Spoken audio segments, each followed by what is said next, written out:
बहुत बड़े अज्ञानी हो तुम। कदाचित ये भी ज्ञात नहीं है तुम्हें कि लौ कवच तो योद्धा को कुछ ही अस्त्रों से रक्षा करने में सक्षम होता।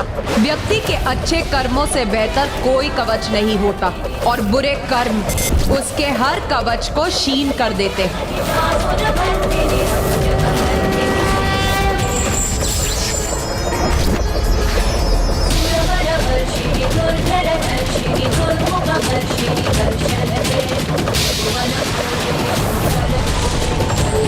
किंतु स्वर्ण आभूषण मंगल और शक्ति के प्रतीक, और ये शक्ति तब तक स्थिर रहती है जब तक स्वर्ण के प्रति कोई मोह या लोभ न जागृत हो।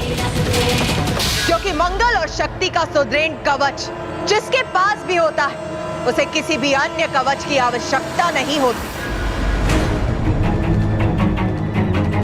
लाल वस्त्रों का ये सौंदर्य धारण कर तुम ये कह रही हो कि तुम्हें किसी कवच की आवश्यकता नहीं।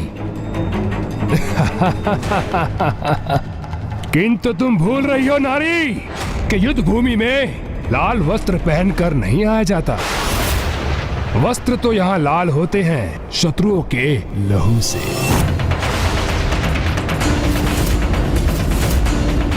अब ये दुष्ट अपने सर्वनाश के मुख में प्रवेश करने वाला ही है, क्योंकि इसके पाप का घट अब भरकर छलकने ही वाला है, जो इसे मृत्यु की ओर अग्रसर करेगा। जिस लाल रंग का तुम उपहास कर रहे हो वही लाल रंग क्रियाशीलता, सृजनात्मकता का प्रतीक। वही लाल रंग जन, सुख और समृद्धि का कारक, तो वही लाल रंग मृत्यु का भी कारक। आरंभ और अंत दोनों लाल रंग से ही होते हैं। इसीलिए तुम चिंता मत करो, क्योंकि मेरे लाल वस्त्र अभी और भी लाल होंगे तुम्हारे लहू से, जब मैं तुम्हारा संहार करूं। एक बार पुनः समझाता हूँ तुम्हें, क्रियाशील होकर युद्ध में लहू बहाने की बात करने तुच्छ नारी के मुख से शोभा नहीं देता, क्योंकि तुम नारियों की तो मात्र एक जीवा ही क्रियाशील होती है परस्पर कलह के लिए। अब अधर्मी दुर्गमासुर का पाप कलश पूर्ण रूप से भर चुका है।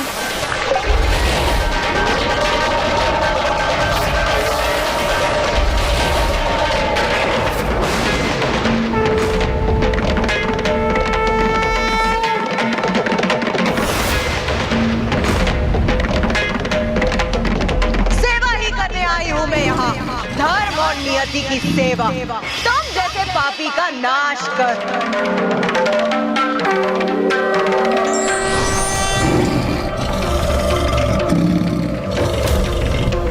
व्यर्थ में ही प्रतीक्षा कर रहा था। मुझे पूर्व में ही तुम्हारा वध कर देना चाहिए था। तुम्हारा वध, तुम्हारा वध।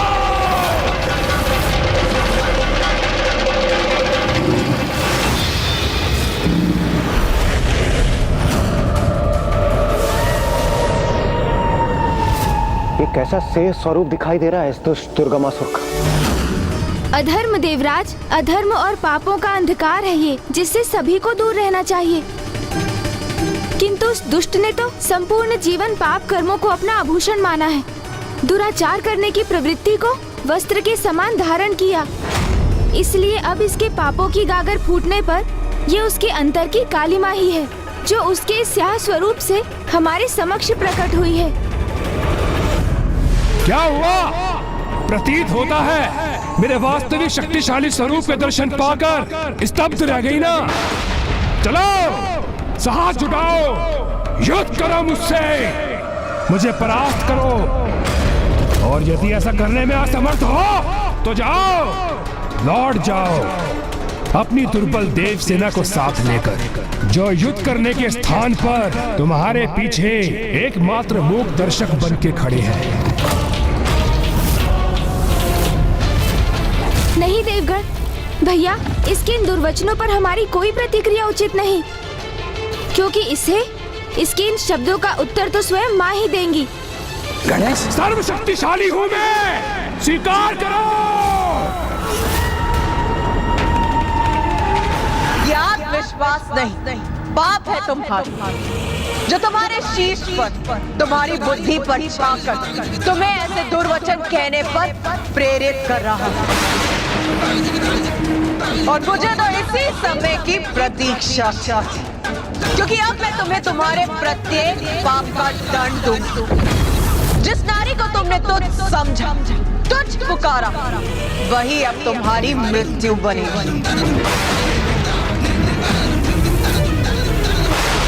मृत्यु का भय नहीं है मुझे, क्योंकि मृत्यु पे तो विजय प्राप्त कर चुका हूं मैं। इसलिए अब मेरी जीवा नहीं, अभी तुम मेरे अस्त्र संवाद करेंगे तुमसे। मृत्यु अस्त्र!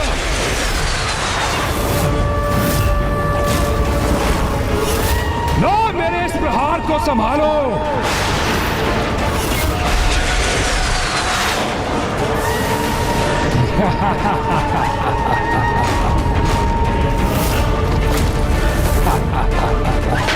मेरे मृत्यु अस्त्र का अत्यंत विषैला धूम्र मृत्यु प्रदान करेगा तुम्हें, और यही है तुम्हारी नियत।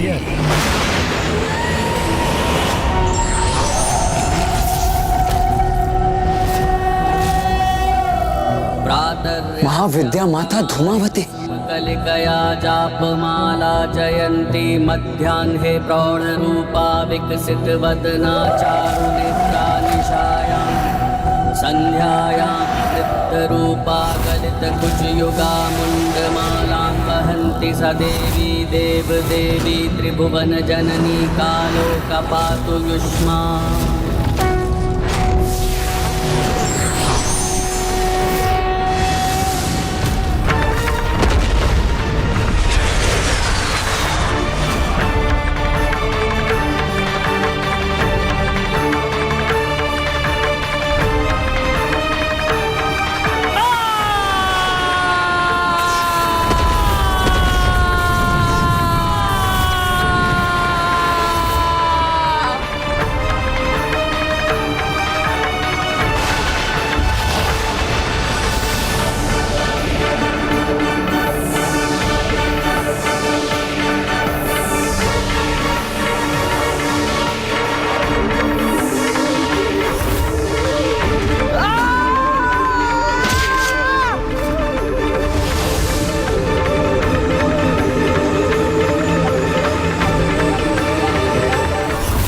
कैसा भयंकर दृश्य प्रकट हुआ है मेरे समक्ष।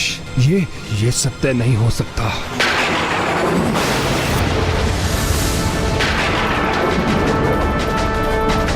यही है तेरा अंतिम सत्य दुष्ट। तेरी मृत्यु अस्त्र के धूम्र में ही दिखाई दे गई ना तुझे अपनी मृत्यु। नहीं, ये मेरी मृत्यु नहीं, कोई माया है तुम्हारी, जिससे तुम मेरा मनोबल तोड़कर युद्ध में पराजित होने के स्थान पर तुम मुझे ही मेरे मन में पराजित करने का प्रयास कर रही हो। किंतु मैं ऐसा कदापि नहीं होने दूंगा। मेरे आसुरी अस्त्र तुम पर विफल हुए तो क्या हुआ, किंतु अपने दैविक अस्त्र का प्रयोग कर तुम्हारा संहार अवश्य करूंगा।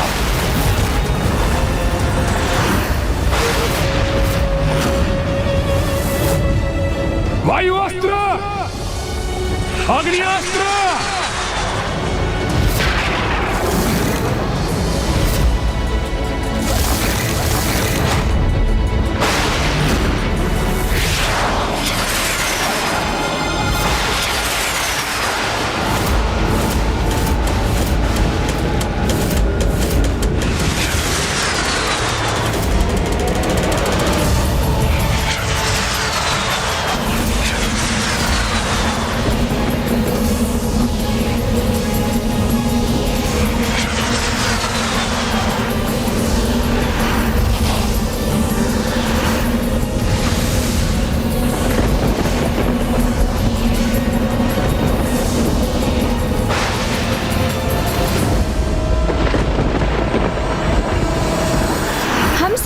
देवी देवी कवच से सुरक्षित हैं, किंतु इन देवास्त्रों की संहारक ऊर्जा तो हमारे लिए और संपूर्ण सृष्टि के लिए भी संहारक सिद्ध हो सकती थी।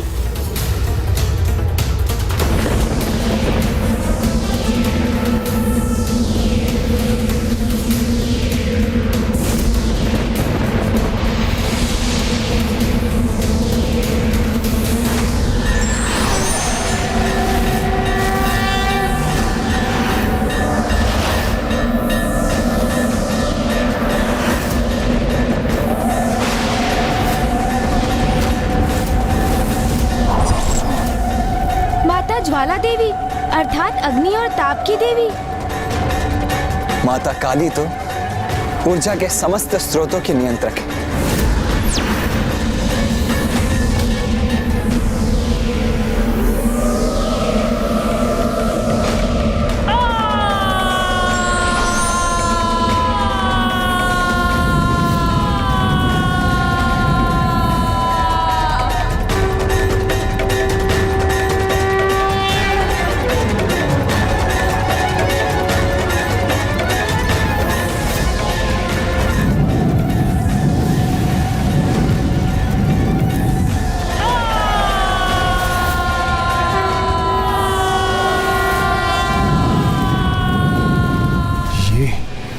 ये क्या हो रहा है?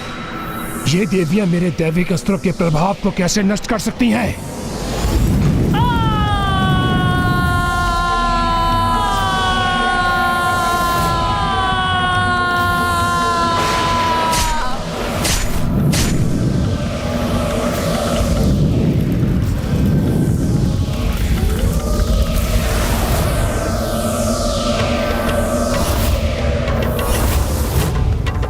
ये तो माता ज्वाला ही है, जो अग्नि अस्त्र को अपने उदर में समाहित कर उसे शांत कर सकती है। और माता काली वायु अस्त्र से उत्पन्न बवंडर को चीरकर आगे बढ़ने में सक्षम है। दुष्ट असुर, ये दैविक अस्त्र तेरे जैसे दुष्ट द्वारा प्रयोग किए जाने के लिए नहीं है।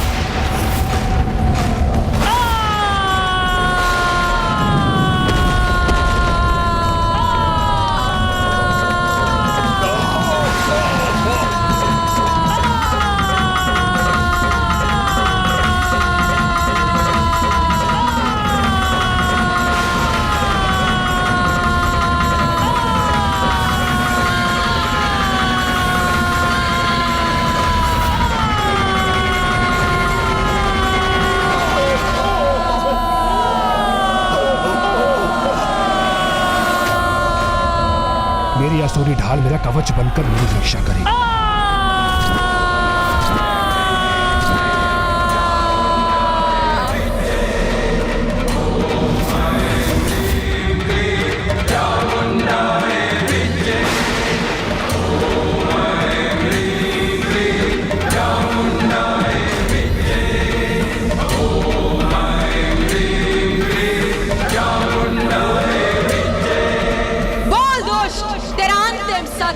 अर्थात तेरी मृत्यु के दर्शन हुए तुझे।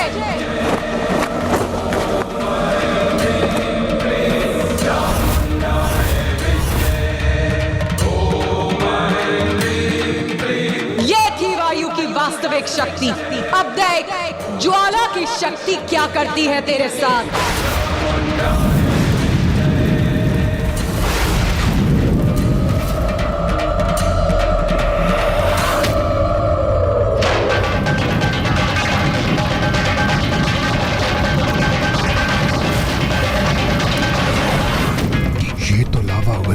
उसे मेरी ओर प्रवाहित कर रही है। इसके ताप को शांत करना होगा मुझे। वरुण अस्त्र।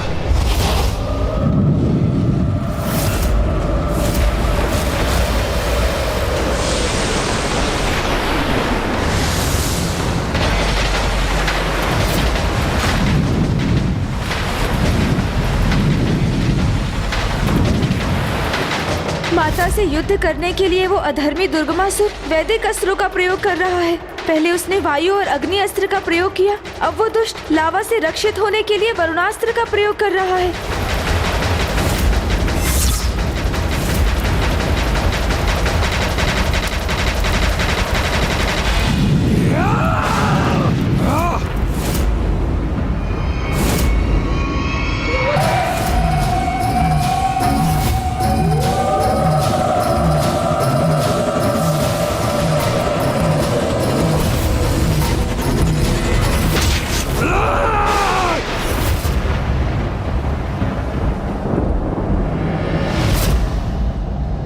मुझे वो दृश्य क्यों दिखाई दिया?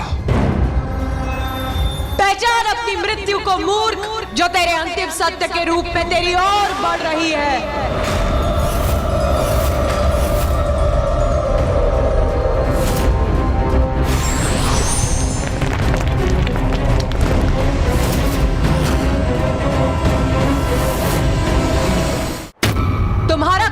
अपना मुख खोले तुम तक पहुंचने ही वाला है।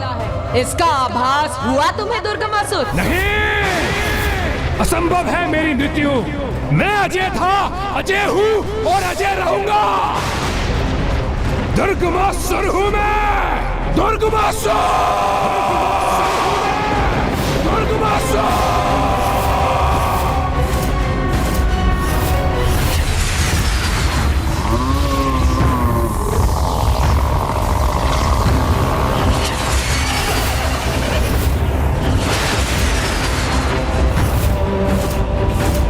मेरे एक तो अस्त्रों से सुरक्षित होगी तुम देवी, किंतु मेरे समस्त दैविक अस्त्रों के प्रहार से स्वयं को नहीं बचा सकोगी।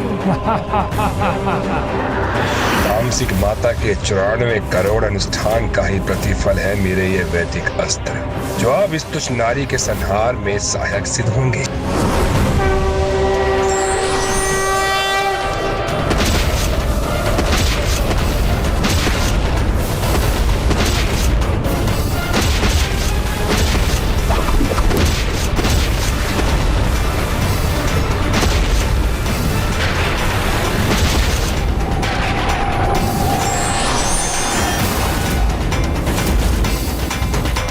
विश्वास नहीं होता, इन 9 देवियों ने उत्पन्न होकर मेरे समस्त दैविक अस्त्र नष्ट कर दिए।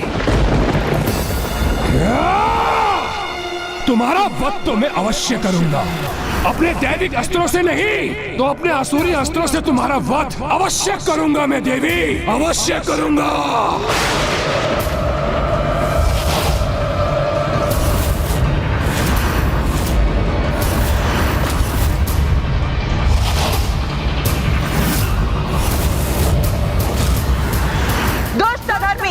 लो अब सामना करो धर्म की शक्ति का।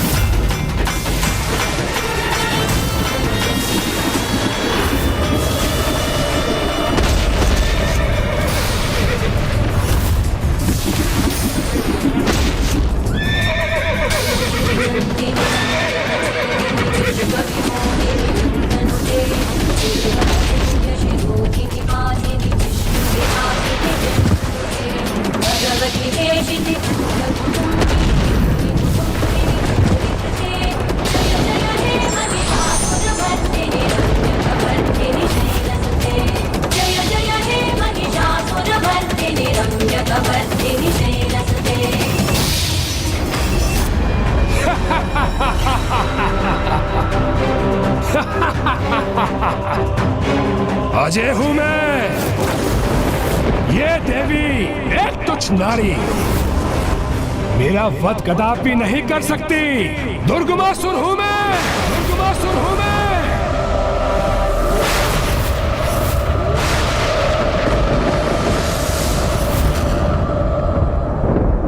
ये क्या? मेरा शीश मेरे तन से विलग होकर नीचे गिरा हुआ है। क्या दोष? अपनी मृत्यु दिखाई दी तुम्हें?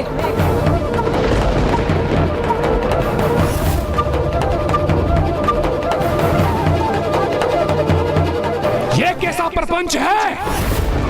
कभी एक देवी युद्ध करने आती तो कभी कोई और। तुमने घोषणा की थी कि तुम स्वयं युद्ध करने आओगी, तो फिर ये अनेक देवियां युद्ध में क्यों प्रस्तुत हो रही हैं? मूर्ख, मंद बुद्धि दुर्गमासुर, जिन्हें तुम अनेक कह रहे, वो सभी देवियां मुझसे ही उत्पन्न होती और मुझ में ही समाहित हो जाती। वो सभी देवियां मेरा ही रूप, एक ही। अच्छा, रूप।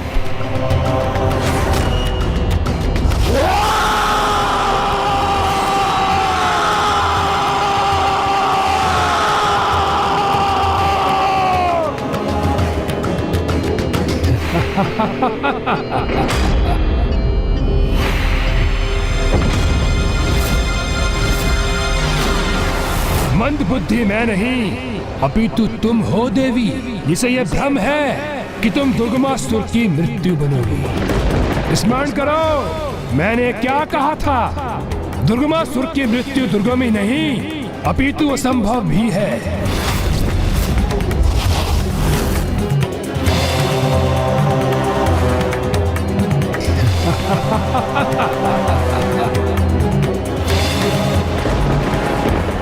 देखो मेरे सहस्त्र सशस्त्र हाथों को। जिस अनुष्ठान का सुझाव मुझे तुम्हारी एक सहयोगिनी से प्राप्त हुआ है, उसी से प्राप्त किए मैंने सहस्त्र हाथ। अब मैं देखता हूँ मेरे प्रहार का सामना कैसे करोगी तुम। ये दुष्ट तो अभी भी समर्पण करने के लिए तैयार नहीं है। नहीं भैया, इस पर तो इसके दंभ का ही प्रभाव छाया है, जिसने इसकी बुद्धि को भ्रमित कर इसे वास्तविकता देखने और समझने में अक्षम कर दिया है।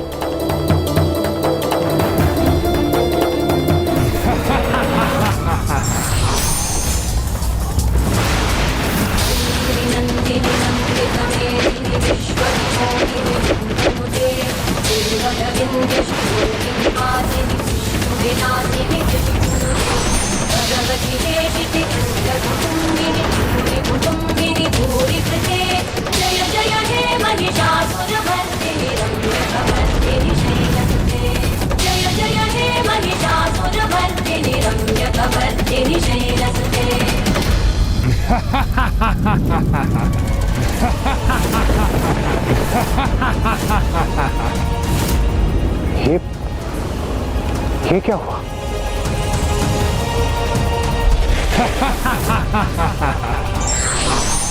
तुम कोई भी रूप धारण कर लो, मेरे अंगों को क्षति नहीं पहुंचा पाओगी। तुम्हारा कोई भी छल युक्त वार सफल नहीं होगा मुझ पर, नहीं होगा।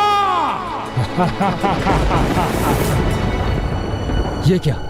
माता के किसी भी बाण का प्रभाव इस दुर्गमासुर पर क्यों नहीं हुआ? ये कैसे हुआ? कैसे संभव है ये? इससे तो मैं भी अचंभित हूँ। ये कैसे संभव हुआ? देखा देवी, देखा मेरी अजय शक्ति का प्रदर्शन। स्वयं को देवी आदिशक्ति पुकारने वाली। ये तो उचित है कि तुम्हारे प्रत्यक्षदर्शी तुम्हारे साथ है। जो तुम्हारा विनाश देख उसकी गाथा गाएंगे, संसार को बताएंगे कि वो तुम्हें पूजने की भूल करते थे, क्योंकि तुम कोई महाशक्ति नहीं, अभी तो एक मात्र तुच्छ नारी हो।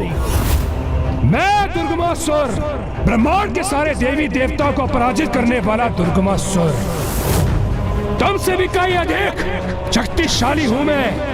महाशक्तिशाली, महाज्ञानी, महापराक्रमी दुर्गमासुर हूं मैं।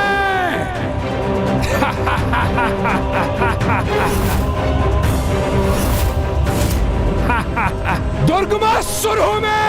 दुर्गमासुर हूं मैं। भैया, हमें स्वयं को शांत रखकर इस विकट परिस्थिति के समाधान का विचार करना चाहिए। भैया, अभी भी कुछ अवश्य है जो इस दुष्ट की सुरक्षा कर रहा है।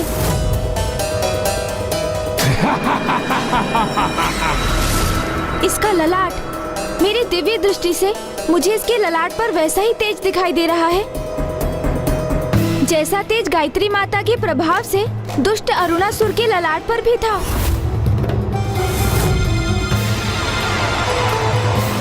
इसके भीतर भी ज्ञान संचित है, किंतु ये कैसे संभव है?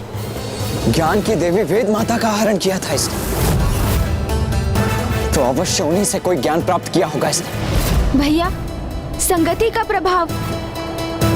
अर्थात ये भैया कि जैसे आप मेरी संगति में रहने के कारण इतने चतुर हो गए हैं कि आपने अपनी चतुराई से इसका रहस्य ज्ञात कर लिया, उसी प्रकार अवश्य वेद माता की संगति ही इसकी रक्षा का कारण बन रही है। उनके सानिध्य के कारण ही इसमें वेद का ज्ञान संचित हुआ है। वेद का ज्ञान? हाँ देवराज, इसलिए तो कहा जाता है कि अच्छी संगति में रहने का बहुत लाभ होता है, जिसका प्रत्यक्ष प्रमाण है ये दुष्ट असुर, जिसने ना चाहते हुए भी अच्छी संगति से ज्ञान तो अर्जित किया, किंतु उसका उपयोग ना कर सका, और तब भी वही ज्ञान इसकी रक्षा कर रहा है। माता को तो सब ज्ञात है, मुझे तो उनका ध्यान इस ओर आकृष्ट करने का माध्यम भर बनना है, जिसका एक ही उपाय है, उस मंत्र का उच्चारण जिसमें समस्त वेदों का सार निहित है।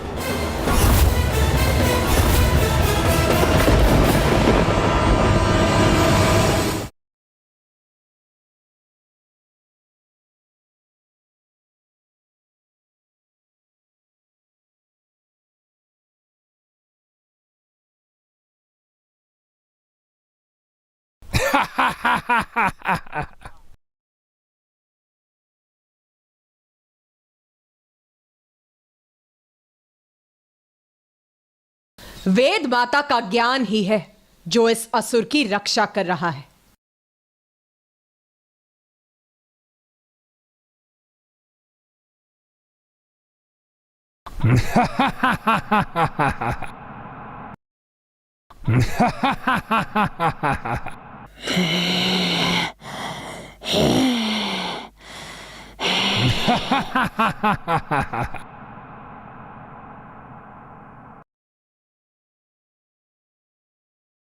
ओ, एक और अस्त्र।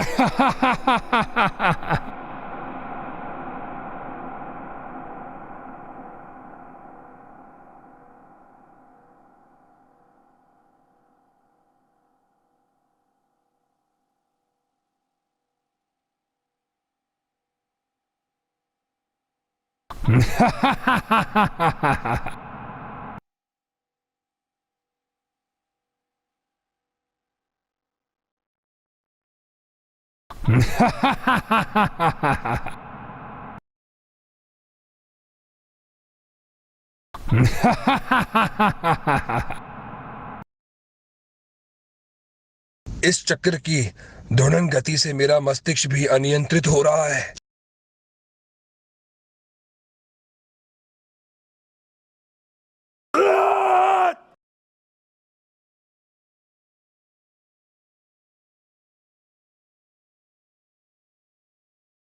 ये कैसी पीड़ा का आभास हो रहा है मुझे।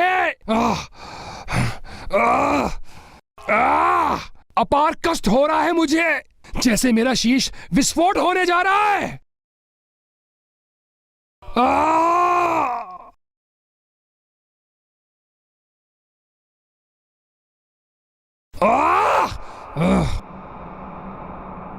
मेरे कर्ण से रक्त प्रवाहित हो रहा है।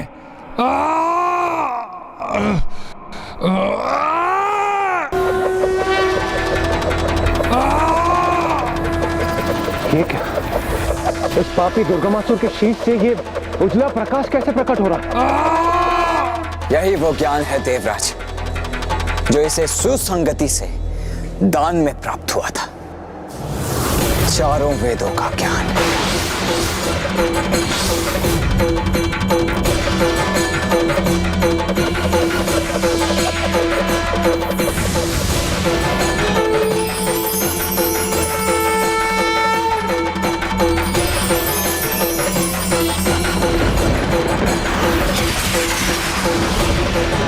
ये ऋग्वेद का ज्ञान उत्सर्जित हुआ, अब यजुर्वेद का ज्ञान,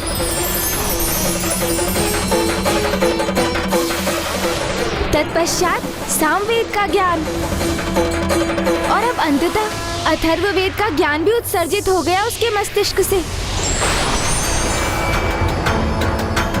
इतनी सहजता से किसी को ज्ञान प्राप्ति नहीं होती, किंतु तुम्हें हो गई। बलपूर्वक तुमने जिनका हरण किया, वेद की उन्हीं देवी की संगति से तुम्हें इस धर्म के ज्ञान को पाने का सौभाग्य मिला।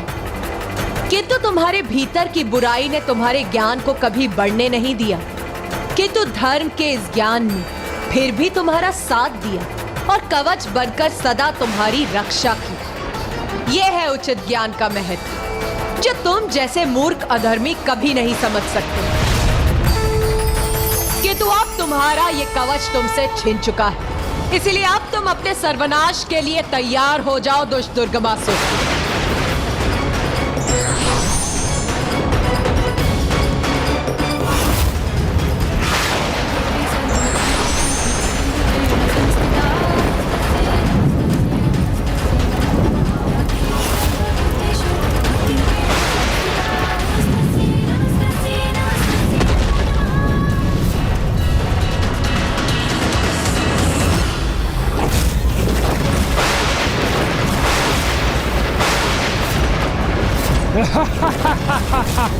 क्या तुम वास्तव में मान बैठी थी कि मेरी शक्ति का आधार वेद का ज्ञान था?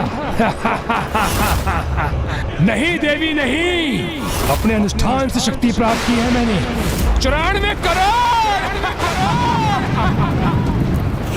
वही अनुष्ठान देवी जो तुम्हारा पुत्र गणेश भी संपन्न होने से नहीं रोक सका था। यू देवी सत्य कह रहा हूं ना मैं, सत्य। अपना विवश करूंगा मैं तामसिक माता को, और जो आज खोया है उसे पुनः प्राप्त करूंगा मैं।